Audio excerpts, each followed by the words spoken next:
લોકસભાની ચૂંટણી બાદ દરેક પાર્ટી પોતાની રણનીતિ તૈયાર કરી રહી છે। મુખ્યમંત્રી નરેન્દ્ર મોદીએ મંગળવારે એક મીટિંગ બોલાવી હતી। એક્ઝિટ પોલના આંકડા બાદ બીજેપીને લાગી રહ્યું છે કે તેમની સરકાર બનશે। ગાંધીનગર ખાતે નરેન્દ્ર મોદીની અધ્યક્ષતામાં મળેલી આ બેઠકમાં ગુજરાતના તમામ ધારાસભ્યો અને મંત્રીઓ હાજર રહ્યા હતા। આ મીટિંગમાં લાગી રહ્યું હતું કે ગુજરાતના મુખ્યમંત્રીની પસંદગી કરવામાં આવશે, પરંતુ બીજેપીના પ્રવક્તાએ આ વાતને રદિયો આપ્યો હતો। ये बात पहुंची है एग्जिट पोल के बाद ओबामा ने आज उनने रिएक्शन दिया है कि हम नई सरकार को सपोर्ट करेंगे और भारत अमेरिका का संबंध और अच्छा बनेगा।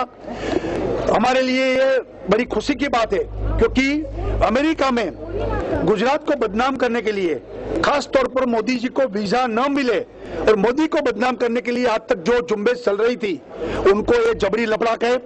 क्योंकि आज ओबामा ने भी इनडायरेक्टली, क्योंकि पूरे नतीजे आए नहीं है तब तक तो ये नहीं कह सकते, मोदी जी का नाम नहीं ले सकते, लेकिन उसका संदेश बहुत स्पष्ट है और मोदी जी के बारे में भी वो हो सकता है क्योंकि एग्जिट पोल क्लियर है।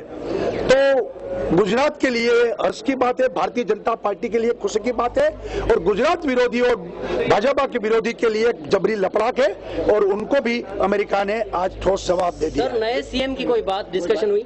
नए सीएम की बात हम 16 तारीख के बाद 17 तारीख के बाद चर्चा करेंगे क्योंकि पार्लियामेंट्री बोर्ड, हमारे केंद्रीय पार्लियामेंट्री बोर्ड वो सिस्टम बनाएंगे, सबको विश्वास में लेते हुए बाद में डिसीजन होगा।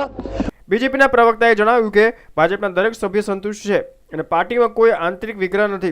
ગાંધીનગરમાં મળેલી આ બેઠકમાં ધારાસભ્યો અને મંત્રીઓએ મોદી મોદીના નારા લગાવ્યા હતા। કેમેરામેન ભાવિક પરમાર સાથે મીર દુધરેજિયા, ન્યૂઝ ઓનલાઈન, અમદાવાદ।